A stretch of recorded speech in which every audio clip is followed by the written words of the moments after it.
আবরার ফাহাদের দেখানো পথে জাতীয় নাগরিক পার্টি রাজনীতি করছে বলে মন্তব্য করেছেন দলটির আহ্বায়ক নাহিদ ইসলাম। দেশ গড়তে জুলাই পদযাত্রার অংশ হিসেবে কুষ্টিয়ায় তিনি এই মন্তব্য করেন। কুষ্টিয়ায় কর্মসূচির শুরুতেই জেলার কুমারখালী উপজেলার কয়া ইউনিয়নের রায়ডাঙ্গা গ্রামে বুয়েটের মেধাবী শিক্ষার্থী আবরার ফাহাদের কবর জিয়ারত শেষে পরিবারের সাথে মতবিনিময় করেন এনসিপির নেতারা। এ সময় নাহিদ ইসলাম বলেন, বুয়েটের মেধাবী শিক্ষার্থী শহীদ আবরার ফাহাদ বাংলাদেশের স্বার্থে কথা বলেছিলেন বলে ভারতের মদতপুষ্ট নিষিদ্ধ সংগঠন ছাত্রলীগ সারা রাত নির্মম নির্যাতনের মাধ্যমে তাকে হত্যা করে।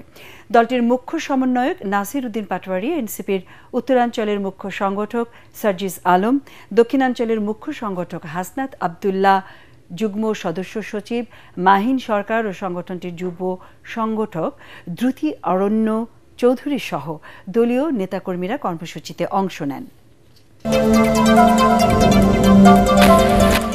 দলের নাম ব্যবহার করে অপকর্মকারী সদস্যদের বহিষ্কারের পরেও রহস্যজনক কারণে আইনশৃঙ্খলা বাহিনী তাদের বিরুদ্ধে আইনগত ব্যবস্থা নিচ্ছে না বলে অভিযোগ করেছে বিএনপি।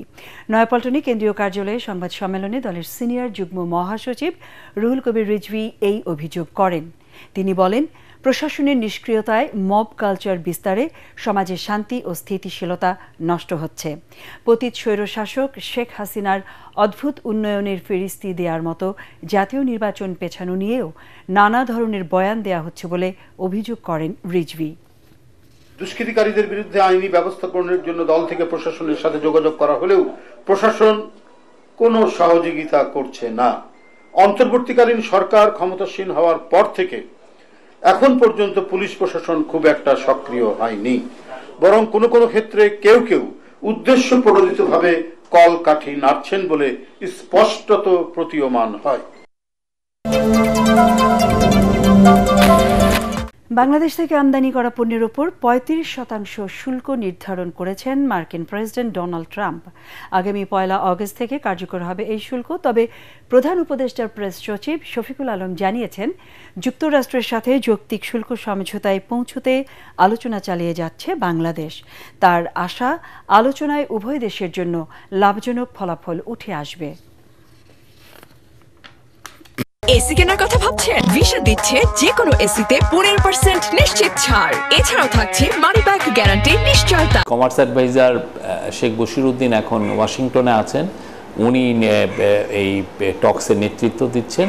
আমরা আশা করি এই টক্সের মাধ্যমে এমন একটা জায়গায় এমন একটা রেজাল্ট আমরা পাবো, যের ফলে যেটা আমাদের উভয় দেশের জন্যই এটা উইন উইন, মানে এমন একটা ডিল যেটা আমার জন্য বেটার, তাদের জন্য বেটার।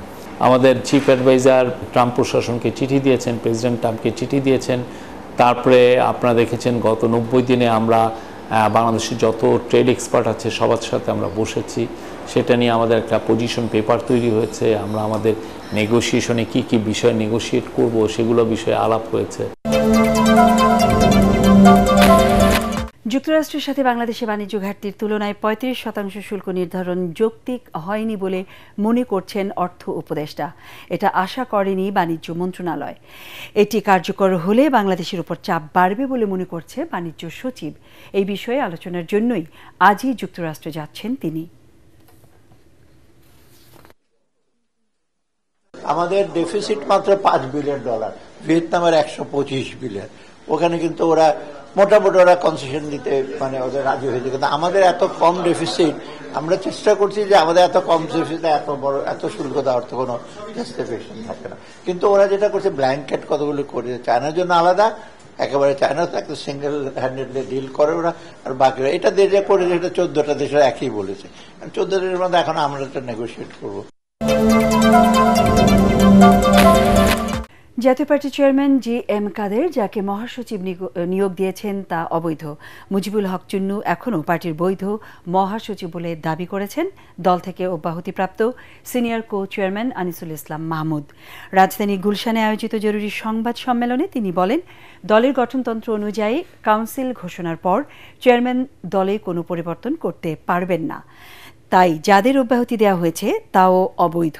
সংবাদ সম্মেলনে অব্যাহতিপ্রাপ্ত কো চেয়ারম্যান রুহুল আমিন হাওলাদার বলেন, GM কাদেরের অরাজনৈতিক আচরণ দলকে বারবার স্তব্ধ করে দিয়েছে। আগামী কাউন্সিলে দলের নেতৃত্ব নির্ধারিত হবে বলে দাবি করেন তারা। কাদের ভাই, আপনার চিঠি আমার হাতে এসেছে, লাভ লেটার, সেটা আমরা পেয়েছি, কিন্তু আমরা আপনাকে বহিষ্কার করি নাই, আমরা আপনাকে ফেলে যেতে চাই না। আমরা দলকে শক্তিশালী করব, আবার বৃহত্তর ঐক্য করে আপনাকে আমরা আবারও বলবো, আসেন, আপনাকে আমরা সম্মান দেব, কিন্তু দল ভাঙবে, দল ছোট হবে, এই রাজনীতি আমরা করব না। প্রেসিডিয়াম সভা, সেখানে কিন্তু বিভক্তির জায়গায় আমরা ঐক্য চেয়েছিলাম। চেয়ারম্যান সাহেব তার সমস্ত ক্ষমতা থাকতে হবে এবং তিনি আরো বললেন, আমি যা বলবো সেটাই পার্টির পলিসি। সম্মেলনে ডিসাইড হোক কে থাকবে না থাকবে। অনতিবিলম্বে যেসব ইস্যু আমরা তুলেছি সেগুলো কাউন্সিলে পেশ করা হোক এবং কাউন্সিলের সিদ্ধান্তের মাধ্যমে এগুলোর সমাধান।